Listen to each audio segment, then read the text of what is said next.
ನಮಸ್ತೆ ಎಲ್ಲರಿಗೂ. ಪದ್ಮಾ ಜ್ಯೋತಿಷ್ಯ ಚಾನೆಲ್ಗೆ ನಿಮಗೆಲ್ಲರಿಗೂ ಆತ್ಮೀಯ ಸ್ವಾಗತ. ಈ ವೃಷಭ ರಾಶಿಯ ವಿಡಿಯೋ ನೀವು ಫಸ್ಟಿಂದ ಹಿಡಿದು ಕೊನೆ ತನಕ ಸ್ಕಿಪ್ ಮಾಡದಲ್ಲಿ ನೋಡಿದ್ರೆ ನಿಮಗೆ ತುಂಬಾನೇ ಉಪಯುಕ್ತವಾದ ಮಾಹಿತಿ ಲಭಿಸುತ್ತೆ ಅಂತಾನೆ ಹೇಳಬಹುದು. ಈ ವಿಡಿಯೋ ಇಷ್ಟ ಆದ್ರೆ ಪುಟ್ಟದೊಂದು ಲೈಕ್ ಕೊಡೋದನ್ನ ಮರಿಬೇಡಿ. ಈ ರಾಶಿಯವರು ಯಾರೆಲ್ಲ ಇದ್ದೀರಾ ಅವರು ಹೆಚ್ಚಾಗಿ ಈ ವಿಡಿಯೋವನ್ನ ಎಲ್ಲರಿಗೂ ಕೂಡ ಶೇರ್ ಮಾಡಿ. ನಿಮ್ಮ ಜೀವನದಲ್ಲಿ ಇದುವರೆಗೆ ನಡೆದಂತಹ ಒಂದು ಮಹತ್ತರ ಗಳಿಗೆ ಈಗ ಬಂದೊಂದಾಗಿದೆ. ಇಂದಿನ ಈ ಒಂದು ಕ್ಷಣ ಕೇವಲ ಒಂದು ಸಮಯವಲ್ಲ, ಇದು ನಿಮ್ಮ ಹಣೆ ಬರಹವನ್ನೇ ಬದಲಿಸಬಲ್ಲ ದೈವಿಕ ಸಂಕೇತ. ಭಾಗ್ಯೇಶ್ವರ ಧಾಮದ ಪವಿತ್ರ ಚೀಟಿಯ ಆಧಾರದ ಮೇಲೆ ಹೇಳುವುದಾದರೆ ಇಂದು ಸಂಜೆ 4:05 ನಂತರ ವೃಷಭ ರಾಶಿಯವರ ಪಾಲಿಗೆ ಕಲಿಯುಗದ ಅತಿ ದೊಡ್ಡ ಪವಾಡವೊಂದು ಸಂಭವಿಸಲಿದೆ. ವೃಷಭ ರಾಶಿಯವರೇ, ನಿಮ್ಮ ವ್ಯಕ್ತಿತ್ವವೇ ಅಂತಹದ್ದು. ನೀವು ಎಷ್ಟು ಕಷ್ಟ ಬಂದರೂ ಯಾರಿಗೂ ಹೇಳಿಕೊಳ್ಳದೆ ಒಳಗೊಳಗೆ ನೊಂದುಕೊಳ್ಳುವ ಜೀವಿಗಳು. ನಿಮ್ಮ ದಯಾಳು ಗುಣವೇ ನಿಮಗೆ ಮುಳುವಾದ ಸಂದರ್ಭಗಳು ಎಷ್ಟೋ ಇವೆ. ಹಣದ ಹರಿವು ಮತ್ತು ಈ ಒಂದು ವೆಚ್ಚ. ನೀವು ಎಷ್ಟು ಕಷ್ಟಪಟ್ಟು ಸಂಪಾದಿಸಿದರೂ ಕೈಯಲ್ಲಿ ಹಣ ಉಳಿಯುತ್ತಿಲ್ಲ ಎಂಬ ಕೊರಗು ನಿಮ್ಮನ್ನು ಕಾಡುತ್ತಿದೆ. ಒಂದು ಕಡೆಯಿಂದ ಹಣ ಬಂದರೆ ಇನ್ನೊಂದು ಕಡೆಯಿಂದ ಅನವಶ್ಯಕ ಖರ್ಚುಗಳು ಅಥವಾ ಅನಿರೀಕ್ಷಿತ ಸಮಸ್ಯೆಗಳು ಬಂದು ಈ ಹಣವನ್ನು ಕಸಿದುಕೊಳ್ಳುತ್ತಿವೆ. ಇದು ಕೇವಲ ಕಾಕತಾಳೀಯವಲ್ಲ, ನಿಮ್ಮ ಗ್ರಹಗತಿಗಳ ಒಂದು ಆಟವಾಗಿತ್ತು. ಭಾವನೆಗಳ ಬೆಲೆಯಿಲ್ಲದ ಒಂದು ಬದುಕು. ನೀವು ಇತರರ ಸುಖಕ್ಕಾಗಿ ನಿಮ್ಮ ಆಸೆಗಳನ್ನು ಮಾಡಿದವರು, ಆದರೆ ಬದಲಾಗಿ ನಿಮಗೆ ಸಿಕ್ಕಿದ್ದೇನು ಕೇವಲ ಅವಮಾನ ಮತ್ತು ಈ ಒಂದು ನಿರ್ಲಕ್ಷ್ಯ. ನೀವು ಪ್ರಾಮಾಣಿಕವಾಗಿ ಪ್ರೀತಿಸಿದವರು ಅಂತಹದ್ದು ವೃಷಭ ರಾಶಿಯವರು ನಂಬಿದವರು, ನಿಮ್ಮ ಬೆನ್ನಿಗೆ ಚೂರಿ ಹಾಕಿರಬಹುದು ಅಥವಾ ನಿಮ್ಮ ಭಾವನೆಗಳನ್ನು ಹಂಬಲ ಕೇವಲ ತಮಾಷೆಯಾಗಿ ಪರಿಗಣಿಸಬಹುದು. ಇಷ್ಟವಿಲ್ಲ ನನ್ನ ವೈರಿಗಳ ಹಠ, ನಿಮ್ಮಲ್ಲಿ ಹೊರಗಿನ ಶತ್ರುಗಳಿಗಿಂತ ನಿಮ್ಮ ಸುತ್ತಮುತ್ತ ಇರುವ ನಿಮ್ಮ ಜೊತೆಗೆ ನಗುತ್ತಾ ಇರುವ ಒಳ ವೈರಿಗಳ ಬಗ್ಗೆ ಮರುದಿನ ನೀವು ಜಾಗರೂಕರಾಗಿರುವ ಛಲಗಾರರು. ನಿಮ್ಮ ಏಳಿಗೆಯನ್ನು ಯಾರನ್ನಾದರೂ ನಿಮ್ಮ ಹತ್ತಿರದವರೇ ಆಗಿರುವ ಅದರಲ್ಲಿ ಯಾವುದೇ ಕಲಬೆರಕೆ ಇರುವುದಿಲ್ಲ. ಅವರು ಹೊರಗಡೆ ನಿಮಗೆ ಒಳ್ಳೆಯವರನ್ನೇ ಅವರಿಗೆ ದಾಳಗೊಳಗೆ ಆದರೆ ದುರಾದೃಷ್ಟವಶಾತ್ ಜಗತ್ತು ನಿಮ್ಮ ಈ ಒಂದು ಮುಗ್ಧತೆಯನ್ನು ದುರುಪಯೋಗ ಪಡಿಸಿಕೊಳ್ಳುತ್ತಿದೆ. ನಿಮ್ಮ ಮೇಲೆ ಎಷ್ಟು ಜವಾಬ್ದಾರಿಗಳು ಬಿದ್ದರೂ ನೀವು ಮುಖ ಸುಕ್ಕುಗಟ್ಟದೆ ಅದನ್ನು ನಿಭಾಯಿಸುತ್ತೀರಿ. ನಿಮ್ಮ ಈ ಒಂದು ಸಹನಾ ಶಕ್ತಿಯೇ ಶನಿದೇವರನ್ನು ನಿಮ್ಮತ್ತ ತಿರುಗಿ ನೋಡುವಂತೆ ಮಾಡಿದೆ. ನ್ಯಾಯದ ದೇವನಾದ ಶನಿದೇವರಿಗೆ ಕಷ್ಟಪಡುವವರು ಎಂದರೆ ಅತೀವ ಪ್ರೀತಿ. ಶನಿದೇವರ ಈ ಒಂದು ಕೃಪಾ ಕಟಾಕ್ಷ ಈ ಒಂದು ರಂಕನಿಂದ ರಾಯನಾಗುವ ಸಮಯ.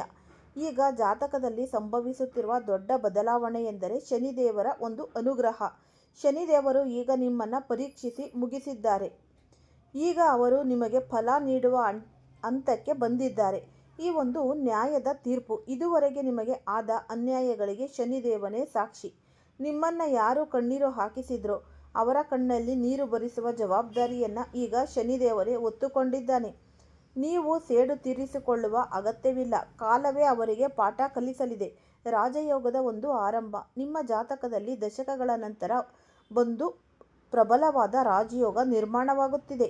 ಈ ಒಂದು ಯೋಗವು ನಿಮ್ಮನ್ನು ಆರ್ಥಿಕ ಸಂಕಷ್ಟದಿಂದ ಮುಕ್ತಗೊಳಿಸಿ ಸಮಾಜದಲ್ಲಿ ಗೌರವಯುತ ಸ್ಥಾನಮಾನವನ್ನು ನೀಡಲಿದೆ. ನಿಂತು ಹೋಗಿದ್ದ ಕೆಲಸಗಳು ಈಗ ವೇಗ ಪಡೆಯಲಿವೆ. ಉದ್ಯೋಗ ಮತ್ತು ವ್ಯವಹಾರದಲ್ಲಿ ಜಯ. ನೀವು ನಿರುದ್ಯೋಗಿಗಳಾಗಿದ್ದರೆ ಅಥವಾ ಹೊಸ ಕೆಲಸಕ್ಕಾಗಿ ಹುಡುಕುತ್ತಿದ್ದರೆ ಮುಂದಿನ ಕೆಲವು ದಿನಗಳಲ್ಲಿ ಅದ್ಭುತ ಅವಕಾಶಗಳು ನಿಮ್ಮ ಮನೆ ಬಾಗಿಲಿಗೆ ಬರಲಿದೆ. ವ್ಯಾಪಾರಸ್ಥರಿಗೆ ಇಷ್ಟು ದಿನ ಇದ್ದ ನಷ್ಟದ ಒಂದು ಸುಳಿ ಈಗ ಲಾಭದ ಹಾದಿಗೆ ತಿರುಗಲಿದೆ. ನೀವು ಮಾಡಬೇಕಾದ ಅತಿ ಮುಖ್ಯ ಬದಲಾವಣೆಗಳು. ದೇವರು ವರ ನೀಡುವಾಗ ಕೆಲವು ಷರತ್ತುಗಳನ್ನು ವಿಧಿಸುತ್ತಾನೆ. ಶನಿದೇವರು ಎಷ್ಟು ಕರುಣಾಮಯಿಯೋ ಅಷ್ಟೇ ಶಿಸ್ತಿನ ದೇವತೆ ಕೂಡ. ಈ ಅದೃಷ್ಟವನ್ನು ಉಳಿಸಿಕೊಳ್ಳಲು ನೀವು ಈ ಒಂದು ತಪ್ಪುಗಳನ್ನು ಮಾಡಲೇಬಾರದು. ಜಗತ್ತು ನೀವು ಅಂದುಕೊಂಡಷ್ಟು ಸರಳವಾಗಿಲ್ಲ. ಎಲ್ಲರನ್ನ ಕುರುಡರನ್ನಾಗಿ ನಂಬುವುದು ಹಿಂದೆ ನಿಲ್ಲಿಸಿ. ನಿಮ್ಮ ರಹಸ್ಯಗಳನ್ನು ಅಥವಾ ಮುಂದಿನ ಯೋಜನೆಗಳನ್ನು ಯಾರೊಂದಿಗೂ ಹಂಚಿಕೊಳ್ಳಬೇಡಿ. ಶನಿದೇವರ ಅನುಗ್ರಹವಿರುವಾಗ ಮದ್ಯಪಾನ, ಮಾಂಸಾಹಾರ ಅಥವಾ ಯಾವುದೇ ಅಧರ್ಮದ ಹಾದಿಯನ್ನು ಹಿಡಿಯಬೇಡಿ.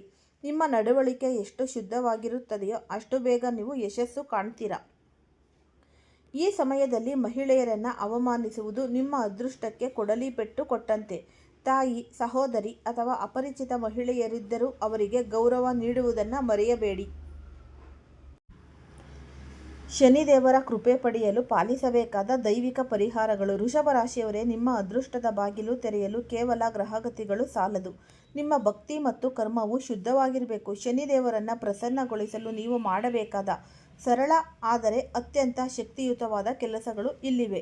ಪ್ರತಿ ಶನಿವಾರ ಸಂಜೆ ಶನಿದೇವರ ದೇವಸ್ಥಾನಕ್ಕೆ ಭೇಟಿ ನೀಡಿ ಅಶ್ವತ್ಥ ಮರದ ಕೆಳಗಡೆ ಸಾಸಿವೆ ಎಣ್ಣೆಯ ದೀಪವನ್ನು ಹಚ್ಚಿ.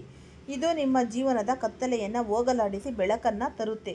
ಒಂದು ಕಂಚಿನ ಅಥವಾ ಕಬ್ಬಿಣದ ಪಾತ್ರೆಯಲ್ಲಿ ಸಾಸಿವೆ ಎಣ್ಣೆಯನ್ನು ಹಾಕಿ ಅದರಲ್ಲಿ ನಿಮ್ಮ ಮುಖವನ್ನು ನೋಡಿ. ನಂತರ ಆ ಎಣ್ಣೆಯನ್ನು ದಾನ ಮಾಡಿ. ಇದು ನಿಮ್ಮ ಮೇಲಿರುವ ದೃಷ್ಟಿದೋಷ ಮತ್ತು ನಕಾರಾತ್ಮಕ ಶಕ್ತಿಯನ್ನು ದೂರ ಮಾಡುತ್ತೆ. ಶನಿದೇವರು ಶ್ರಮಜೀವಿಗಳ ದೇವತೆ. ನಿಮ್ಮ ಕೈಲಾದಷ್ಟು ಬಡವರಿಗೆ, ಅಂಗವಿಕಲರಿಗೆ ಅಥವಾ ಪ್ರಾಣಿಗಳಿಗೆ, ವಿಶೇಷವಾಗಿ ಈ ಒಂದು ಕಪ್ಪು ನಾಯಿ ಅಥವಾ ಕಾಗೆಗಳಿಗೆ ಆಹಾರವನ್ನು ನೀಡಿ. ಶನಿವಾರದಂದು ಕಪ್ಪು ಎಳ್ಳು ಅಥವಾ ಕಪ್ಪು ಬಟ್ಟೆಯನ್ನು ದಾನ ಮಾಡುವುದು ನಿಮಗೆ ವಿಶೇಷ ಫಲ ನೀಡುತ್ತೆ. ಪ್ರತಿದಿನ ಅಥವಾ ಕನಿಷ್ಠ ಶನಿವಾರದಂದು ಓಂ ಶನೇಶ್ವರಾಯ ನಮಃ ಎಂಬ ಮಂತ್ರವನ್ನು 108 ಬಾರಿ ಜಪಿಸಿ. ಇದರ ಜೊತೆಗೆ ಹನುಮಾನ್ ಚಾಲೀಸವನ್ನು ಪಠಿಸುವುದು ಶನಿ ದೋಷದ ತೀವ್ರತೆ ಕಡಿಮೆಯಾಗಿ ರಕ್ಷಣೆ ಸಿಗುತ್ತೆ. ಅಂತಿಮ ಸಂದೇಶ ಅಂದರೆ ಆತ್ಮವಿಶ್ವಾಸದಿಂದ ಆದಷ್ಟು ಮುನ್ನಡೆಯಿರಿ. ವೃಷಭ ರಾಶಿಯವರೇ, ನೆನಪಿಡಿ, ದೇವರು ನಿಮ್ಮನ್ನು ಕೈಬಿಟ್ಟಿಲ್ಲ. ನೀವು ಅನುಭವಿಸಿದ ಪ್ರತಿಯೊಂದು ಹನಿ ಕಣ್ಣೀರಿಗೆ ಈಗ ನ್ಯಾಯ ಸಿಗುವ ಕಾಲ ಬಂದಿದೆ. ನೀವು ಯಾರ ಮುಂದೆಯೂ ತಲೆ ತಗ್ಗಿಸುವ ಅಗತ್ಯವಿಲ್ಲ. ನಿಮ್ಮ ಪ್ರಾಮಾಣಿಕತೆ ಮತ್ತು ಕಠಿಣ ಪರಿಶ್ರಮಕ್ಕೆ ದೇವರೇ ಫಲ ನೀಡಲಿದ್ದಾರೆ. ಇಂದಿನಿಂದಲೇ ನಿಮ್ಮ ಆಲಸ್ಯವನ್ನು ಬಿಡಿ. ಹೊಸ ಉತ್ಸಾಹದಿಂದ ಕೆಲಸದಲ್ಲಿ ತೊಡಗಿಸಿಕೊಳ್ಳಿ. ನಿಮ್ಮ ಶತ್ರುಗಳು ನಿಮ್ಮನ್ನು ಕೆಡವಲು ಎಷ್ಟೇ ಪ್ರಯತ್ನಿಸಿದರೂ ಶನಿದೇವರ ಕೃಪಾ ಕಟಾಕ್ಷ ಇರುವವರೆಗೆ ನಿಮ್ಮ ಕೂದಲನ್ನು ಸಹ ಅವರು ಮುಟ್ಟಲು ಸಾಧ್ಯವಿಲ್ಲ. ಈ ಪವಾಡದ ಸಮಯವನ್ನು ವ್ಯರ್ಥ ಮಾಡಬೇಡಿ. ಭಕ್ತಿಯಿಂದ ಮುನ್ನಡೆಯಿರಿ. ಯಶಸ್ಸು ನಿಮ್ಮ ಪಾದದಡಿಯಲ್ಲಿ ಇರುತ್ತೆ ಶಾಶ್ವತವಾಗಿ. ವೃಷಭ ರಾಶಿಯವರ ಜೀವನದಲ್ಲಿ ವಿಧಿಯ ಆಟ, ಮಹಾಪರಿವರ್ತನೆಯ ಮುನ್ನುಡಿ. ನೀವು ಎಂದಾದರೂ ಯೋಚಿಸಿದ್ದೀರಾ, ನಿಮ್ಮ ಜೀವನದಲ್ಲಿ ಕೆಲವು ಘಟನೆಗಳು ಏಕೆ ಸತತವಾಗಿ ನಡೆಯುತ್ತವೆ ಅಥವಾ ನೀವು ಎಷ್ಟೇ ಪ್ರಯತ್ನಿಸಿದರೂ ಕೆಲಸಗಳು ಯಾಕೆ ಅರ್ಧಕ್ಕೆ ನಿಂತು ಹೋಗುತ್ತೆ ಎಂದು? ಬ್ರಹ್ಮಾಂಡವು ಪ್ರತಿಯೊಬ್ಬರಿಗೂ ಒಂದು ನಿರ್ದಿಷ್ಟ ಸಮಯದಲ್ಲಿ ಸಂಕೇತಗಳನ್ನು ನೀಡುತ್ತೆ. ಈಗ ನೀವು ಈ ಮಾಹಿತಿಯನ್ನು ಕೇಳುತ್ತಿದ್ದೀರಿ ಎಂದರೆ ಅದು ಕೇವಲ ಕಾಕತಾಳೀಯವಲ್ಲ. ಇದು ನಿಮ್ಮ ಜೀವನದ ದಿಕ್ಕನ್ನೇ ಬದಲಿಸಬಲ್ಲ ದೈವಿಕ ಸಂಕಲ್ಪದ ದಿನಗಳು. ನಿಮ್ಮ ಬದುಕಿನ ಪುಟಗಳಲ್ಲಿ ಸುವರ್ಣಾಕ್ಷರಗಳಲ್ಲಿ ಬರೆಯಲ್ಪಟ್ಟಿವೆ. ಈ ಜ್ಯೋತಿಷ್ಯ ಶಾಸ್ತ್ರದ ಪ್ರಕಾರ ಗ್ರಹಗಳ ಸಂಚಾರವು ಮನುಷ್ಯನ ಜೀವನದ ಮೇಲೆ ಅತೀವ ಪ್ರಭಾವ ಬೀರುತ್ತೆ. ಪ್ರಸ್ತುತ ವೃಷಭ ರಾಶಿಯವರಿಗೆ ನಿರ್ಮಾಣವಾಗುತ್ತಿರುವ ಗ್ರಹಗತಿಗಳು ಸಾಮಾನ್ಯವಾದವುಗಳಲ್ಲ. ಸುಮಾರು 7 ದಶಕಗಳ 70 ವರ್ಷಗಳ ನಂತರ ಇಂತಹ ಒಂದು ಶಕ್ತಿಯುತ ಸಂಯೋಜನೆ ಏರ್ಪಡುತ್ತಿದೆ. ಕರ್ಮಫಲದಾತನಾದ ಶನಿದೇವನು ನಿಮ್ಮ ಅಷ್ಟಮ ಭಾವದಲ್ಲಿ ವಿರಾಜಮಾನನಾಗಿದ್ದಾನೆ. ಅಷ್ಟಮ ಶನಿ ಎಂದ ಕೂಡಲೇ ಅನೇಕರು ಹೆದರುತ್ತಾರೆ. ಆದರೆ ನೆನಪಿಡಿ, ಶನಿ ಕೇವಲ ಶಿಕ್ಷಕನಲ್ಲ, ಅವನು ನ್ಯಾಯದೇವತೆ. ನಿಮ್ಮ 10ನೇ ಭಾವದ ದಶಮ ಭಾವ ಮೇಲಿನ ಶನಿಯ ದೃಷ್ಟಿ ವೃತ್ತಿ ಜೀವನದಲ್ಲಿ ದೈತ್ಯಾಕಾರದ ಬದಲಾವಣೆಯನ್ನು ತರುತ್ತೆ. ನಿಮ್ಮ ಕಠಿಣ ಪರಿಶ್ರಮಕ್ಕೆ ಫಲ ನೀಡಲು ಶನಿ ಈಗ ಜಾಗೃತಗೊಂಡಿದ್ದಾನೆ. ಬುಧನ ಚಾತುರ್ಯ. ಬುದ್ಧಿವಂತಿಕೆ ಅಧಿಪತಿ ಬುಧನು ನಿಮ್ಮ 10ನೇ ಮನೆಯಲ್ಲಿ ಪ್ರವೇಶ ಪಡೆಯುತ್ತಿದ್ದಾನೆ. ಇದು ನಿಮ್ಮ ಆಲೋಚನಾ ಶಕ್ತಿಯನ್ನು ಹರಿತಗೊಳಿಸುತ್ತೆ. ಅಸ್ಪಷ್ಟವಾಗಿದ್ದ ನಿರ್ಧಾರಗಳು ಈಗ ಸ್ಪಷ್ಟವಾಗುತ್ತೆ. ಮಂಗಳನ ಒಂದು ಶೌರ್ಯ. ಶಕ್ತಿಯ ಸಂಕೇತವಾದ ಮಂಗಳನು 2ನೇ ಮನೆಯಿಂದ 3ನೇ ಮನೆಗೆ ಸ್ಥಳಾಂತರಗೊಳ್ಳುತ್ತಿದ್ದಾನೆ. ಇದು ನಿಮ್ಮ ಧೈರ್ಯ ಮತ್ತು ಆರ್ಥಿಕ ಸ್ಥಿತಿಯ ಮೇಲೆ ನೇರ ಪರಿಣಾಮ ಬೀರಲಿದೆ. ಈ ಗ್ರಹಗಳ ಬದಲಾವಣೆಯಿಂದ ಆಯುಷ್ಮಾನ್ ಯೋಗ, ರವಿ ರಾಜಯೋಗ ಮತ್ತು ಶನಿಯ ಶಶಯೋಗಗಳ ಸಮ್ಮಿಲನವು ನಿಮ್ಮ ಭಾಗ್ಯೋದಯಕ್ಕೆ ದಾರಿಯಾಗಲಿದೆ. ಕಾಲಚಕ್ರದ ಒಂದು ತಿರುವು. ಸೋಲಿನಿಂದ ಗೆಲುವಿನಿತ್ತ ಕಳೆದ ಕೆಲವು ತಿಂಗಳುಗಳಿಂದ ಅಥವಾ ಈ ಒಂದು ವರ್ಷಗಳಿಂದ ನೀವು ಅನುಭವಿಸುತ್ತಿರುವ ಮಾನಸಿಕ ಒತ್ತಡ, ಹಣಕಾಸಿನ ಮುಗ್ಗಟ್ಟು ಮತ್ತು ಕೌಟುಂಬಿಕ ಕಲಹಗಳು ಈಗ ಅಂತ್ಯದ ಹಂತಕ್ಕೆ ತಲುಪಿವೆ. ವಿನಾಶಕಾಲೆ ವಿಪರೀತ ಬುದ್ಧಿ ಎಂಬಂತೆ ಇಷ್ಟು ದಿನ ನಿಮ್ಮ ನಿರ್ಧಾರಗಳು ನಿಮ್ಮ ವಿರುದ್ಧವೇ ತಿರುಗಿರಬಹುದು. ನೀವು ಅಂದುಕೊಂಡರೆ ನಡೆಯುವುದೇ ಬೇರೆಯದಾಗಿತ್ತು. ಆದರೆ ಈಗ ಕಾಲ ಬದಲಾಗಿದೆ. ನೀವು ಹಾಕುವ ಪ್ರತಿಯೊಂದು ಹೆಜ್ಜೆಯು ವಿಜಯದತ್ತ ಸಾಗಲಿದೆ. ಇದು ನಿಮ್ಮ ತಾಳ್ಮೆಗೆ ಸಿಗುತ್ತಿರುವ ಒಂದು ಪ್ರತಿಫಲ. ಶನಿದೇವನೇ ಸ್ವತಃ ನಿಮ್ಮ ಹಣೆಬರಹವನ್ನು ಪುನಃ ಬರೆಯಲು ಮುಂದಾಗಿದ್ದಾನೆ ಎಂದರೆ ನಿಮ್ಮ ಅದೃಷ್ಟದ ವೇಗ ಹೇಗಿರಬಹುದು ಎಂದು ಒಮ್ಮೆ ಕಲ್ಪಿಸಿಕೊಳ್ಳಿ. ನಿಮ್ಮ ಏಳಿಗೆಯನ್ನು ಕಂಡು ಹೊಟ್ಟೆ ಉರಿಯುವವರು, ನಿಮ್ಮ ದಾರಿಯಲ್ಲಿ ಕಲ್ಲು ಹಾಕುವವರು ನಿಮ್ಮ ಸುತ್ತಮುತ್ತಲೇ ಇದ್ದಾರೆ. ಶನಿಯು ಅಷ್ಟಮ ಭಾವದಲ್ಲಿರುವಾಗ ನಿಮ್ಮ ಶತ್ರುಗಳು ತಾವೇ ತೋಡಿದ ಹಳ್ಳಕ್ಕೆ ತಾವೇ ಬೀಳುವ ಸಮಯ ಹತ್ತಿರ ಬಂದಿದೆ. ನೀವು ಯಾರೊಂದಿಗೂ ಜಗಳವಾಡುವ ಅಗತ್ಯವಿಲ್ಲ. ಪ್ರಕೃತಿಯೇ ಅವರಿಗೆ ಸರಿಯಾದ ಪಾಠ ಕಲಿಸುತ್ತೆ. ನಿಮ್ಮ ವಿರುದ್ಧ ಸಂಚು ರೂಪಿಸಿದವರು ಈಗ ನಿಮ್ಮ ಯಶಸ್ಸನ್ನು ನೋಡಿ ಬೆರಗಾಗಲಿದ್ದಾರೆ. ಧನಲಕ್ಷ್ಮಿಯ ಆಗಮನ. ಆರ್ಥಿಕ ಮುಗ್ಗಟ್ಟಿಗೆ ಮುಕ್ತಿ. ವೃಷಭ ರಾಶಿಯವರೇ, ಮುಂಬರುವ 72 ಗಂಟೆಗಳಲ್ಲಿ ಮಂಗಳನ ರಾಶಿ ಪರಿವರ್ತನೆಯು ನಿಮ್ಮ ಪಾಲಿಗೆ ಕುಬೇರನ ಬಾಗಿಲನ್ನು ತೆರೆಯಲಿದೆ. ಮಂಗಳನು 2ನೇ ಮನೆಯಿಂದ 3ನೇ ಮನೆಗೆ ಚಲಿಸುವುದು ಕೇವಲ ಸ್ಥಾನ ಬದಲಾವಣೆಯಲ್ಲ, ಅದು ನಿಮ್ಮ ಹಣದ ಹರಿವಿನ ಒಂದು ಬದಲಾವಣೆ. ಕಳೆದ ಹಲವು ವರ್ಷಗಳಿಂದ ಕೈಗೆ ಬಂದ ತುತ್ತು ಬಾಯಿಗೆ ಬರುತ್ತಿಲ್ಲ ಎಂಬ ಕೊರಗು ನಿಮಗಿತ್ತು. ಹಣ ಬರುತ್ತಿತ್ತು, ಆದರೆ ಅದು ಎಲ್ಲಿ ಖರ್ಚಾಗುತ್ತಿದೆ ಎಂದು ತಿಳಿಯದಂತೆ ಮಾಯವಾಗುತ್ತಿತ್ತು. ಈಗ ಆ ಪರಿಸ್ಥಿತಿ ಬದಲಾಗಿದೆ. ಸಾಲದ ಸುಳಿಗೆ ಸಿಲುಕಿ ನರಳುತ್ತಿದ್ದವರಿಗೆ ಈ 4 ದಿನಗಳಲ್ಲಿ ಅನಿರೀಕ್ಷಿತ ಮೂಲಗಳಿಂದ ಧನ ಸಹಾಯ ಲಭಿಸುತ್ತೆ. ನಿಂತು ಹೋಗಿದ್ದ ಆಸ್ತಿ ವ್ಯವಹಾರಗಳು ಅಥವಾ ಹಳೆಯ ಹೂಡಿಕೆಗಳಿಂದ ದೊಡ್ಡ ಮಟ್ಟದ ಲಾಭ ನಿಮ್ಮ ಕೈ ಸೇರಲಿದೆ. ನೀವೇನಾದರೂ ಸ್ವಂತ ಉದ್ಯಮ ಅಥವಾ ಸಣ್ಣ ವ್ಯಾಪಾರ ನಡೆಸುತ್ತಿದ್ದರೆ ಏಪ್ರಿಲ್ 17ರಿಂದ 20ರ ಒಳಗಾಗಿ ಒಂದು ಗೋಲ್ಡನ್ ಡೀಲ್ ನಿಮ್ಮನ್ನು ಹುಡುಕಿಕೊಂಡು ಬರಲಿದೆ. ಈ ಒಪ್ಪಂದವು ನಿಮ್ಮ ವ್ಯವಹಾರವನ್ನು ಮುಂದಿನ 5 ವರ್ಷಗಳ ಕಾಲ ಸುಭದ್ರಗೊಳಿಸಲಿದೆ. ಈ ಅವಧಿಯಲ್ಲಿ ನಿಮ್ಮ ಬುದ್ಧಿವಂತಿಕೆ ಮತ್ತು ಚಾತುರ್ಯ ಎಷ್ಟು ಕೆಲಸ ಮಾಡುತ್ತೆ ಎಂದರೆ ನಿಮ್ಮ ಸ್ಪರ್ಧಿಗಳು ಕೂಡ ನಿಮ್ಮ ಕಾರ್ಯವೈಖರಿಯನ್ನು ಕಂಡು ಬೆರಗಾಗ್ತಾರೆ. 10ನೇ ಮನೆಯಲ್ಲಿ ಬುಧನ ಪ್ರಭಾವ ಇರುವುದರಿಂದ ನಿಮ್ಮ ಮಾತಿನ ಶೈಲಿಯೇ ಜನರನ್ನು ಆಕರ್ಷಿಸುತ್ತೆ. ಈ ಹೊಸ ಯೋಜನೆಗಳನ್ನು ಜಾರಿಗೆ ತರಲು ಇದು ಅತ್ಯಂತ ಸೂಕ್ತ ಸಮಯ. ಈ ಒಂದು ಪರಿಪೂರ್ಣ ಜೀವನದ ಕನಸು. ಬದುಕಿನಲ್ಲಿ ಕೋಟಿ ಹಣವಿದ್ದರೂ ಮನಸ್ಸಿಗೆ ನೆಮ್ಮದಿ ನೀಡುವ ಕುಟುಂಬ ಮತ್ತು ಜೀವನ ಸಂಗಾತಿ ಇಲ್ಲದಿದ್ದರೆ ಎಲ್ಲವೂ ವ್ಯರ್ಥ. ವೃಷಭ ರಾಶಿಯವರಿಗೆ ಕಳೆದ ಕೆಲವು ಸಮಯದಿಂದ ಕುಟುಂಬದ ಒಳಗೆ ಸಣ್ಣ ಪುಟ್ಟ ಭಿನ್ನಾಭಿಪ್ರಾಯಗಳು, ಮನಸ್ತಾಪಗಳು ಕಾಡುತ್ತಿದ್ದವು.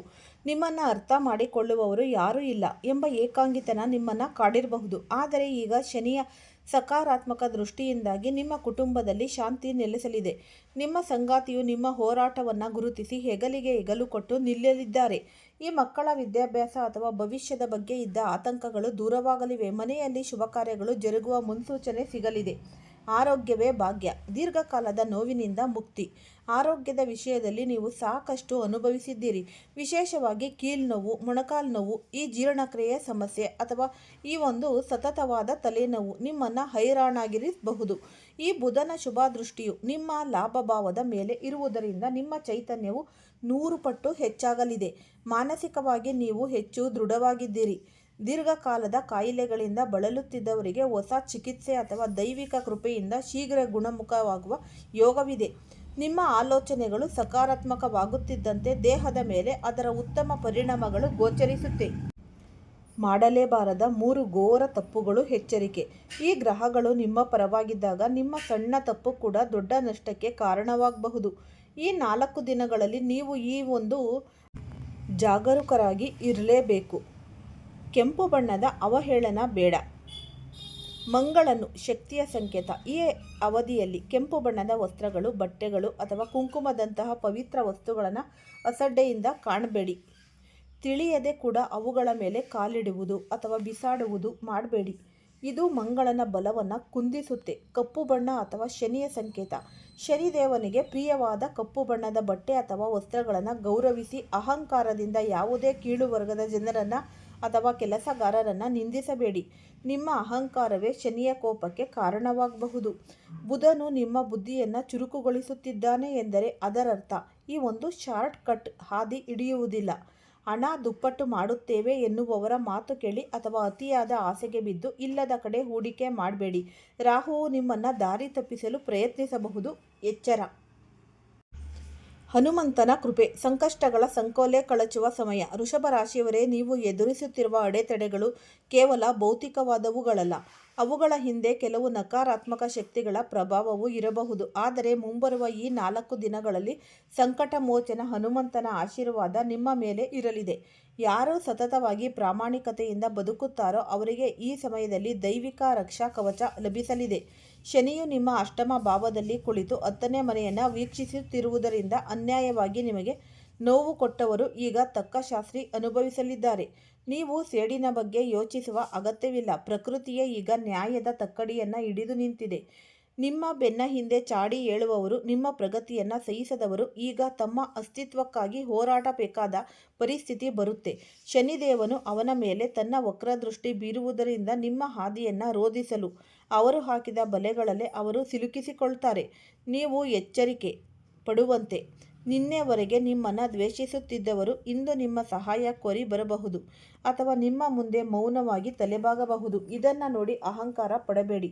ಬದಲಾಗಿ ದೇವರ ಲೀಲೆಯನ್ನ ಸ್ಮರಿಸಿ ಸುವರ್ಣ ಭವಿಷ್ಯಕ್ಕಾಗಿ ಮಾಡಬೇಕಾದ ಪವಾಡ ಸದೃಶ ಪರಿಹಾರಗಳು. ಈ 4 ದಿನಗಳ ಪವಿತ್ರ ಅವಧಿಯನ್ನು ವ್ಯರ್ಥ ಮಾಡಬೇಡಿ. ಗ್ರಹಗಳ ಬಲವನ್ನು ಹೆಚ್ಚಿಸಿಕೊಳ್ಳಲು ಈ ಒಂದು ಸರಳ ಹಾಗೂ ಶಕ್ತಿಯುತ ಕ್ರಮಗಳನ್ನು ಅನುಸರಿಸಿ. ಈ 4 ದಿನಗಳ ಕಾಲದಿನಕ್ಕೆ 11 ಬಾರಿ ಹನುಮಾನ್ ಚಾಲೀಸ ಪಠಿಸಿ. ಸಾಧ್ಯವಾದರೆ ಹನುಮನ ದೇವಸ್ಥಾನಕ್ಕೆ ಭೇಟಿ ನೀಡಿ ಸಿಂಧೂರದ ಅರ್ಚನೆ ಮಾಡಿಸಿ. ಇದು ನಿಮ್ಮ ಮಂಗಳ ದೋಷ ಮತ್ತು ಶನಿಯ ನಕಾರಾತ್ಮಕತೆಯನ್ನು ಹೋಗಲಾಡಿಸುತ್ತೆ. ಈ ವಿಡಿಯೋವನ್ನು ಫಸ್ಟಿಂದ ಹಿಡಿದು ಕೊನೆ ತನಕ ಸ್ಕಿಪ್ ಮಾಡದಲೇ ನೋಡಿದ್ರೆ ತುಂಬಾ ಉಪಯುಕ್ತವಾದ ಮಾಹಿತಿ ನಿಮಗೂ ಕೂಡ ಲಭಿಸುತ್ತೆ.